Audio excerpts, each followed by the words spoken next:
Shooting is easy in NBA 2K24. Boy, ain't no way, boy. Boy, ain't no way, boy. Bruh. There, I said it. You think I'm a liar and a con artist? Why you always lying? In this video, I'll give you 5 reasons why I think you're struggling with shooting in NBA 2K24.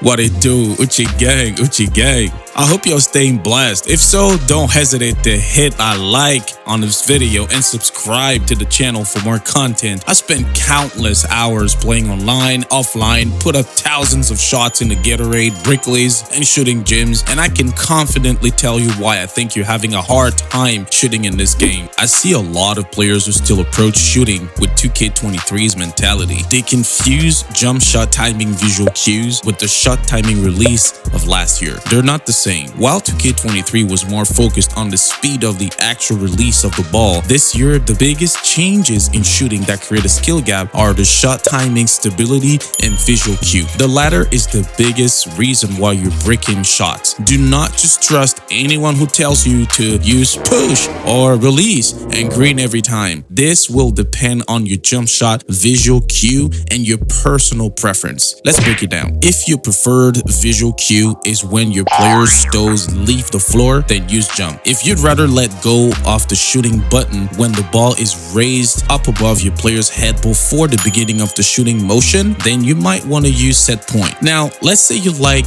when the shooting motion is underway and the ball is being pushed forward, then you, sir, will be great with push. Lastly, if you're like me and you prefer to release the shooting button right before the ball leaves the shooter's hand, then set your shot timing visual cue to release. I'd recommend doing this after taking hundreds, even thousands of shots. And once you've got your setting down, do not change it.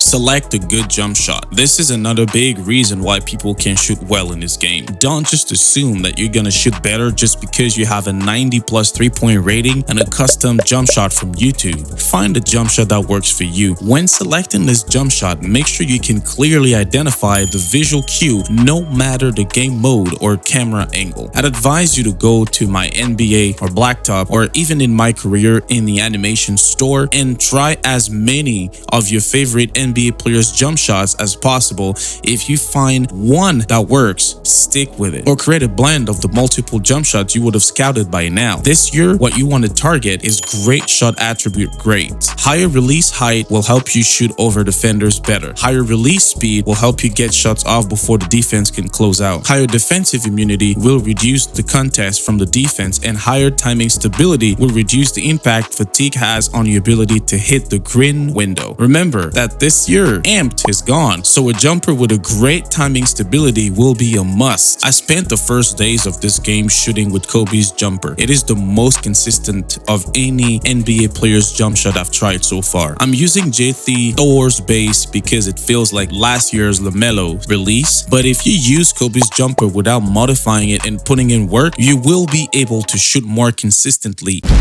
Be patient. Let's say you get the ball, right? A defender is getting close to you very fast for a contest, and you have 2 options. 1, shoot, or pass the ball. If you answered passing the ball, then You picked the wrong house, bro!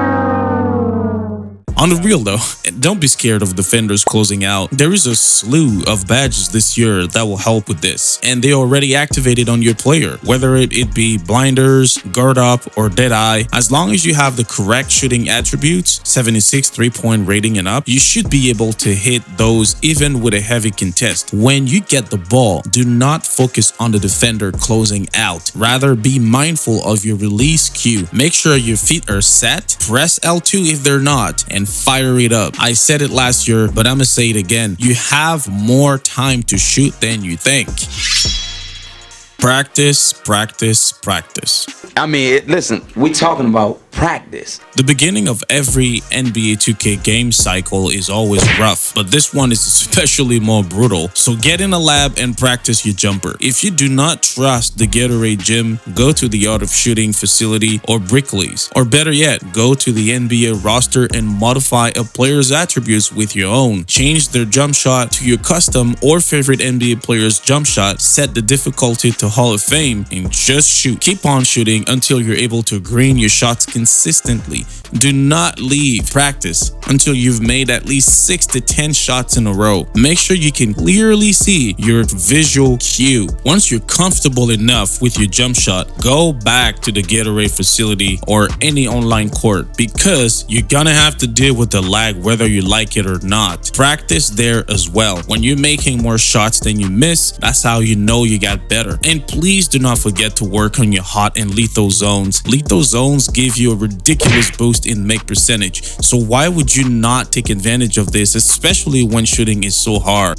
Understand the contest system. Last but certainly not least, take the time to learn and understand the contest system of this new game. As I said earlier, this is NBA 2K24, not 23, because there are two different games. Their mechanics are not the same, and this also applies to the contest system. This year, hitting your green window means making some crazy contested shots. Yes, the green window might be smaller, but I've seen people hit 100 smothered shots, and I have done so myself. So don't be afraid to get out of your comfort zone a little bit and take some risks. Don't just wait for when you're wide open for you to shoot. It tends to get to your head. If you need to work on this skill, go to the training practice facility and complete the shooting drill, which will help you time your jumper regardless of the contest. I've done this a lot already, and I apply this to online game modes like direct or park, and let me tell you that it works. Plus, the ghost contest is still in the game, so when you think that you're wide open, it might say 20 to 30% contested. So learn how to get riskier shots.